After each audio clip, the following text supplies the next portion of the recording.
Hey y'all, it's Caitlin, and this is going to be a very fun video for me to make. So, Robert Kinzel, a few days ago, probably more like a week or so, because I know this isn't going to go up as fast as I want it to, but Robert Kinzel started a DC tag about the top 10 DC characters we want as Funko Pops, and of course, that's right up my alley. He tagged Franklin tagged me. Thank you, Franklin, I love you. So, because no joke, I was watching Robert's video literally like 3 minutes after he published it, and I'm like, and my head was already like going like, if I'm tagged in this, which ones will I pick? Now, I'm not gonna show anything too fast, but this is my planning. All these little scribbles, this is my planning for this video until I finally condensed it down to an actual legible list. So anyway, so to make it a little bit more interesting, I watched both Robert and Franklin's videos, obviously. There have been other people tagged, but I haven't seen their videos yet. I don't think they've posted them, but, so I'm taking all the ones that they specifically said. I'm not going to put in there, even though there's definitely some that I want, like Damian Wayne, or, Atrocitus, Jessica Cruz, Starfire. Was a lot of them, Brainiac, but there was a lot of them, that they said that I would definitely want, so I took those out just to make my own more unique list. I just feel like that's more interesting. So for like honorable mentions, I would put Deadman. Deadman is one that Franklin mentioned, but one of the main reasons I do want him, definitely, that would be freaking awesome. But one of the reasons why I'm saying it, Franklin actually mentioned that he wanted that pop during one of my live streams, and I said if they made that, they would have to make it glow in the dark. And I was re-watching that live stream later on, and I was like, oh crap. There have been some instances where they've shown Deadman like glowing, but I meant to say transparent, because a lot of the times when you see him, especially in like animations, they make him transparent because he's a ghost. He's not able to be seen or heard by the other members, of the cast, until he possesses somebody. So I meant to say transparent, not glow in the dark, so that's one reason why I'm putting this in, just so I can fix my mistake there. But also, I would really love to see Professor Pig. This is, again, just honorable mentions. He's just one weird, twisted, messed up character that would make an awesome pop, especially if they put enough blood on him. And most people don't even know who the crap I'm talking about, but go look him up, he's awesome. Also, Silver Banshee, I feel like if they were to get her facial sculpt right, she would look freaking cool, so those are my honorable mentions. So now on to the actual list. This was fun, and I tried to make it a little bit even. I probably didn't put as many villains in there as I should have, but these were just the people who came to mind. So number 10, and the only reason she's at number 10 is because I know she's not popular enough to really warrant a pop, unless they do something bizarre out there. I don't know, but number 10 is Lady Blackhawk, or Zinda Blake. She was part of the Birds of Prey. She was introduced a little bit later on in the series. It was Gail Simone's version. If you guys have been watching my comic series, you know she's my favorite writer. So Lady Blackhawk, she's from World War II. She was a member of the Blackhawks, which was an independent Air Force team in World War II. There were people from multiple different countries all fighting the same goal that the Allies were in World War II. And Zinda was from America. She's Southern. She definitely has that twang, way deeper twang than I do, in her voice. And she's just a freaking badass fighter pilot. She doesn't take any crap from anyone. She definitely doesn't speak or act like someone out of the 40s. And when she came into the present day accidentally, she's kind of ostracized because there's no more Blackhawks. Blackhawk is now a company, not an Air Force. And technically she is part owner of that, but they don't want anything to do with her. She doesn't want really anything to do with them. She just wants to be able to fly again. That's how she ends up working for the Birds of Prey. They need someone to fly a plane so they can be more mobile and go all the way around the world to fight crime. So Zinda's definitely a pretty awesome character. If you read the book, she's definitely going to stand out. So if you read the books, you'll fall in love with her, period. Number 9. So Robert had Sinestro on his list, Yellow Lantern Sinestro, and Franklin had Atrocitus. If he hadn't put Atrocitus on here, Atrocitus would have been on my list, I can tell you that for sure. But, so, since they did those two, I'm going to say Star Sapphire. I still don't understand why. I mean, I do. I mean, Batman sells more, basically. But they need to really, I think, focus more on Green Lanterns and the elements within the Green Lantern books, and that means the other colors as well, the other characters. And Star Sapphire is probably one of the most popular. I say those four. You know, Hal Jordan, Sinestro, Atrocitus, and Carol Ferris was probably the top 4 members of the Lantern Corps in comics. So, you know, Star Sapphire, each color of the Green Lantern is powered by something. Green is willpower, yellow is fear, red is rage, but her violet is love. So it's powered by love, and it can go either way, just like, you know, love can go either way. It can be used for good, it can be used for evil. And so she has been seen in both roles before, as being a villain and a hero in different scenarios. So I feel like she would be a really cool character. It would be an awesome design. Number 8, I'm trying not to stay too long on any of these. Number 8 is Deadshot, and I'm not talking Will Smith Deadshot. That's a great pop, don't get me wrong, it looks awesome, you can tell it's Will Smith, you can tell it's Deadshot, but I want a classic looking Deadshot. I love the Secret Six comic books. I love it. In fact, beginning of next year, you're going to find out how much I love the Secret Six comic books. But anyway, you'll know what I'm talking about when we get there. But Deadshot, I feel like, is such an awesome character. It's one that they revisit a lot in the comic books whenever they need someone who is just a smart mouth assassin, pretty much. He's one of the first people you think of. And I would want him, if he was in a pop, I want him in the box with his gun on his wrist, pointing it straight at you. That might not pass. I don't know if that would be, you know, warranted or not, but I really want it to be. I want it to look like he's about to shoot you in the face. That's what I want with Deadshot. I want the silver on him to be like more metallic-y. I think the gold on him that's in there. And what would be really cool, you know, he has that scope on his eye. If they could somehow like make those little crosses like you see when you're looking down a scope barrel, or not a scope barrel, but a scope of a gun, you see those little targeting things. If they were to etch that into his eyepiece, that would be really freaking cool. Just all those little details would add up. Number 7, now these are 2 characters I put together because I think if they ever did make them, they would probably make it into a 2-pack. And that is Mr. Miracle and Big Barda. That is one that I think Robert did put on his honorable mention, but it wasn't technically on his list, so I'm putting it on mine. So, Mr. Miracle and Big Barda, I just like their story, and I like them both individually. I like Big Barda a lot more because you just see her a little bit more often, but they are married, they are husband and wife. They're from Apocalypse, same one as Darkseid. Big Barda is raised to be one of the female Furies. Mr. Miracle is just tortured as a young child. They meet up, fall in love, and, you know, they pretty much escape the planet together. So she's one of those people who goes from evil to good, and I'm a real sucker for characters like that start evil and turn out to be good. So Big Barda will always have a good place in my heart with and their style just stand out. Like, I wouldn't say Mr. Miracle's outfit is the best costume design in the world at all, period. In fact, he's one of the worst design superheroes, I would argue. But his outfit does stand out, and Big Barda does as well. If they put them in a pop, they would be instantly recognizable. And that's one thing that makes pops so good. If they're someone who just looks like a regular person, it's cool to have that character if you're into it, but it doesn't really stand out as a figure.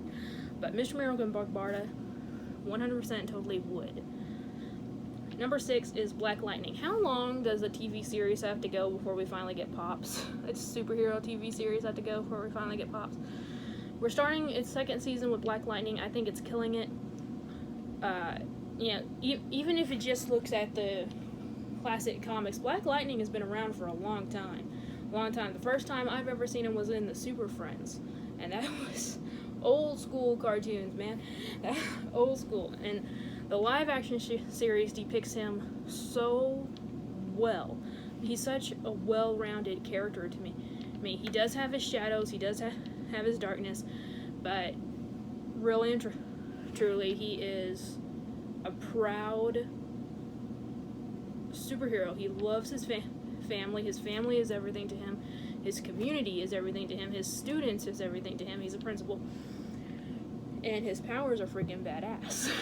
If they were to make him, I would love to see a glow-in-the-dark chase of him. I don't usually, you know, put too much stock in chases, but if they made a glow-in-the-dark chase of Black Lightning, I'd probably try to get it. I probably would. I mean, I wouldn't go completely nuts striking it down like some people do, but I would really love to have a glow-in-the-dark Black Lightning in my collection. I feel like the show, it's not the most popular CW superhero show, that's for sure, but if you've watched it, then you know the story is dynamic, it's well-rounded, it's crazy, and it's a good watch, and it's a good character.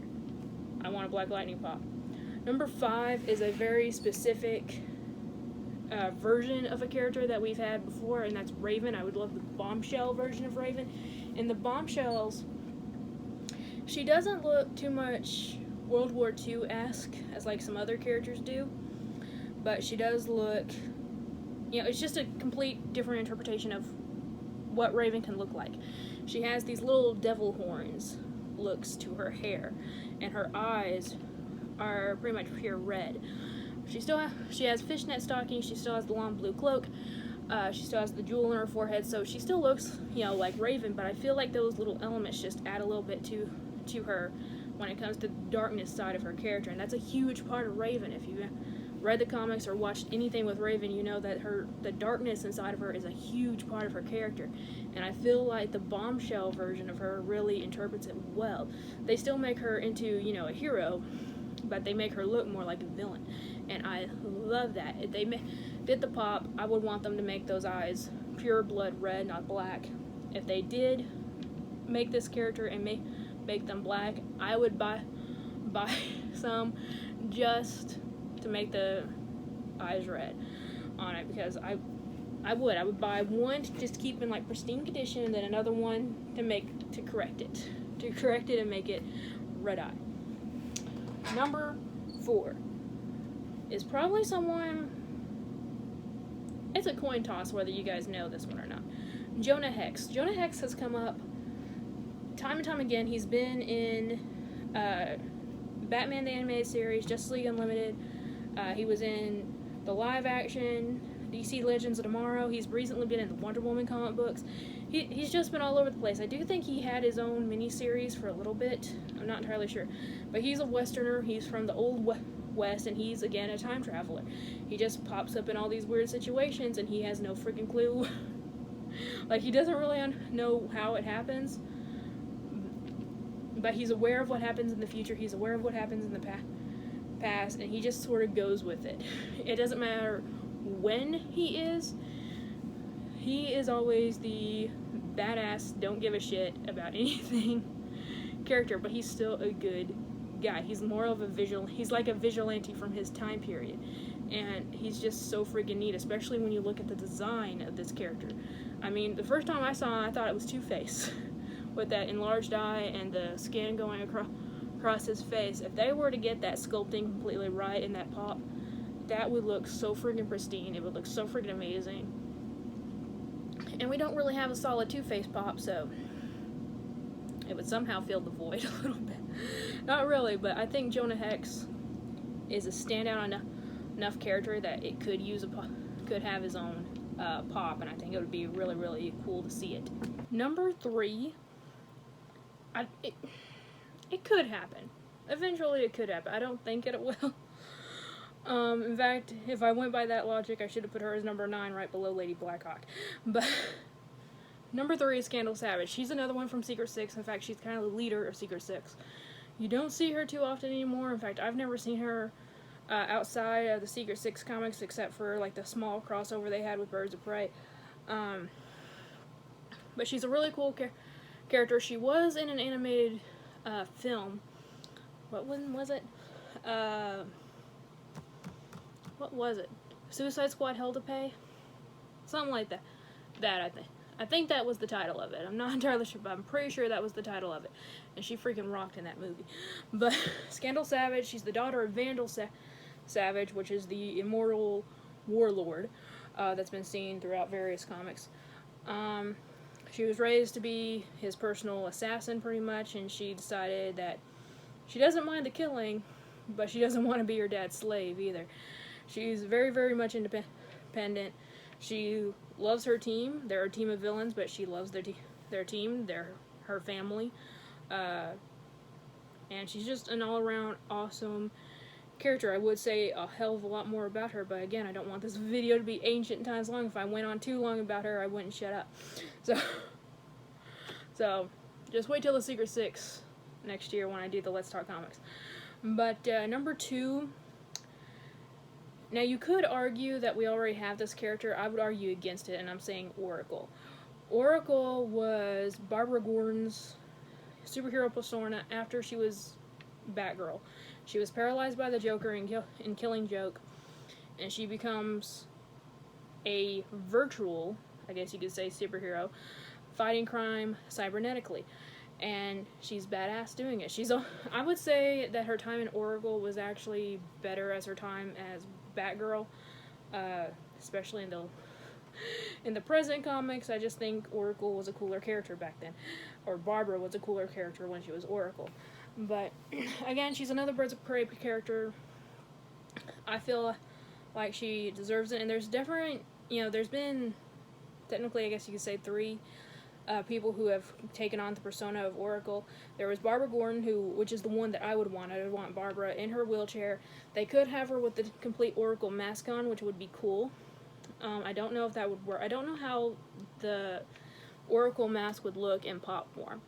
That's the only thing I have a bit of a hesitance on. I don't know how well that mask would look in pop form. I think it would look good. I'm just not 100% certain about that yet. But there was another kid, I can't remember his name, that was Oracle during the Batgirl and Birds of Prey comics. But also, here recently, Oracle has taken on a form all of her own. She's her own robot, pretty much, in the Batgirl comics. She's a standalone robotic character, again with that Oracle mask.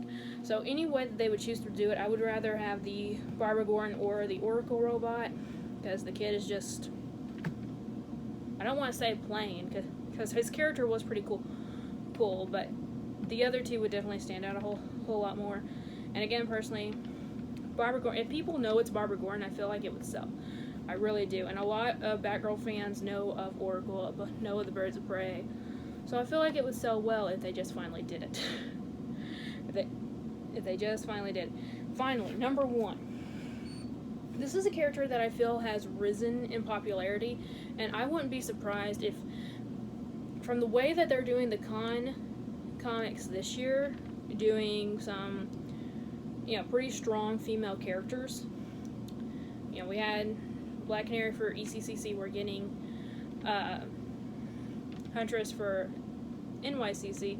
I wouldn't be surprised if they continue that and somehow get a Vixen pop next year. Vixen, I want to say she started, it was either in Action Comics or All-Star Comics. But she's been around for a very long time, but it wasn't really until Justice League Unlimited that people really knew who she was. She did have a small miniseries, which was awesome. Not the most dynamic story in the world, but very interesting nonetheless. She's been in Batman Brave and the Bold. She was in CWC, the animation series. She was in the Arrowverse series of live action in CW. Now the one obviously in DC Legends of Tomorrow, it wasn't Mari McCabe, who we're used to seeing as Vixen. It was actually her grandmother. But Vixen as Mari, that's what I would rather have, is Vixen as Mari as a pop.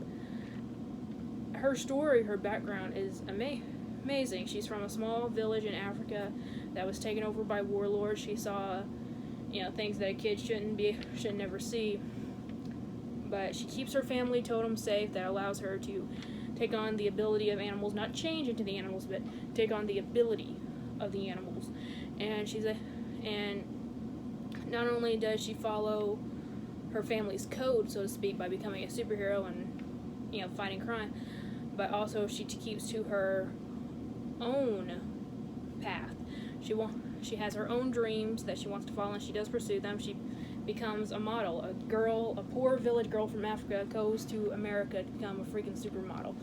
That's just one of those stories that you would hear on the news to try and, like, inspire people. But I think her character is cool. I fell in love with her in Justice League Unlimited, and it's just always, every time I see her in a comic, I just start to smile. I'm like, yes, we get a little bit of Vixen here. Thank Jesus, we get a little bit of Vixen here.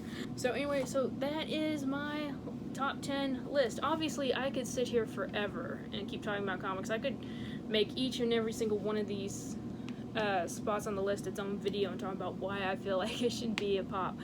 But hopefully I condensed it small enough that you guys stayed entertained throughout this video.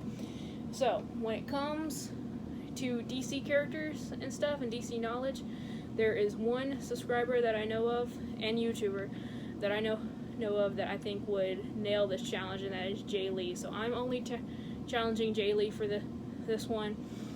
I feel like his DC comic knowledge is probably even better than mine. I would say definitely even better than mine. So I can't wait to see what he chooses for this, and I think that would be really cool. So I will put a link to Robert and Franklin's video, as well as Jay Lee's channel, in the description box below. So please, guys, go check them out, and definitely watch Robert and Franklin's videos, because I agree with pretty much everything that was on their list. Because I won't say no to any DC pop.